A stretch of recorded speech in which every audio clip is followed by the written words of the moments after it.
पारादीप महोत्सव 2023 कार्यक्रम जोग देवार मत जो सौभाग्य मिलला वाजपेयी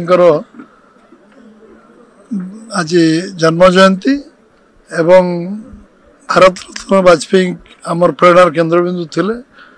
आमे तांका संगे काम करिवार सुयोग पाइछु एवं जने युग जन्मा थिले एवं यशस्वी नेता थिले एवं भारतवर्षर आज भारतवर्षर जो परिवर्तन है भित्तिभूमि प्रतिष्ठा हो विभिन्न सामग्रिक विकास से विकास रे बहुत बड़ भूमिका थिला। विशेषकर ओडिशा रे ऑयल रिफाइनरी 33,000 कोटी टंका करिवार जो परिकल्पना स्वप्न थिला से तांगा ड्रीम प्रोजेक्ट थिला जे पारादीप रे एठी ऑयल रिफाइनरी करिवा ओडिशा रे पारादीप गोटे बंदर भित्तिक शिल्प गढ़ी उठू तार सब्सिडरी यूनिट दूरदृष्टा थिले बहुत विकास हो एवं ओडिशा रे एम्स प्रतिष्ठा ओडिशा रे ईस्ट कोस्ट रेलवे जोन तैयारी करवा एवं ओडिशा रे आईआईटी करवा एवं रेलवे कनेक्टिविटी रे संबलपुर कटक को जोड़वा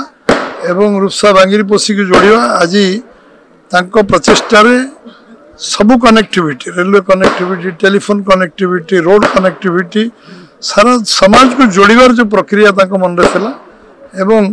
से साधारण गरीब लोक को न्याय देवा पई जो काम करथुले से अंत्योदय योजना हो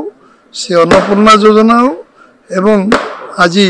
अब्दुल कलाम को राष्ट्रपति करवा निष्पत्ति हो एवं सामग्रिक विकास ओडिशा रे बात्यार दरदी बंधु भाव से जो छिड़ा एवं ओडिशा राज्यर पुनर्निर्माण से दायित्व नहीं कही कौन से अर्थर अभाव रही राज्यर पुनर्निर्माण एभली जड़े जुगजन्मा लोक जी आमर प्रेरणार केन्द्रबिंदु जड़े राष्ट्रभक्त देशभक्त जातीयतावादी नेता एवं सारा देश को जी 60 वर्ष धरी विभिन्न भूमिका साहाय्य सहयोग करते एवं आम भारतवर्ष गणतंत्र को शक्तिशाली करते एवं एठी दल बदल विरोध बिल हो किंबा से एठी आमर मंत्री संख्या केते हबो एवं राज्यसभा कौन हम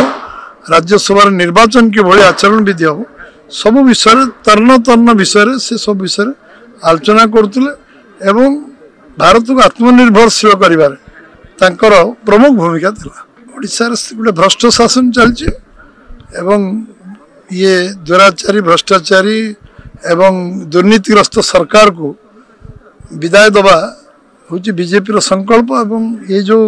सरकार अच्छी बोली मत तो लगुनि आपको लगुच कौन मत जना नहीं मुख्यमंत्री अदृश्य मंत्री माने अदृश्य एमएलए माने कौन कर मत जना नहीं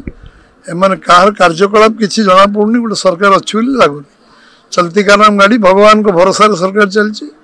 एवं सरकार किए चलुची केमती चलुची किए करुची दुर्नीति भ्रष्टाचार व्यभिचार किसी आईन शासन व्यवस्था नहीं जदि था गोटे गोटे वेबसाइट मद बिकुवा वेबसाइट 350 कोटी टंका केबे आसी न था जगन्नाथ रत्न भंडार चाबिकाठी हजि न था एवं आज जगन्नाथ मंदिर विषय जो विवाद आरंभ होती ये कथा घटी न था यदि ओडिशा शासन व्यवस्था कौन था एवं ये लोक माने साधारण लोक से विषय बेसी जानुंट अनुध्यान कर साधारण लोक एथर समस्ते अतिष्ठ होती कौन करेंगे निष्पत्ति समान।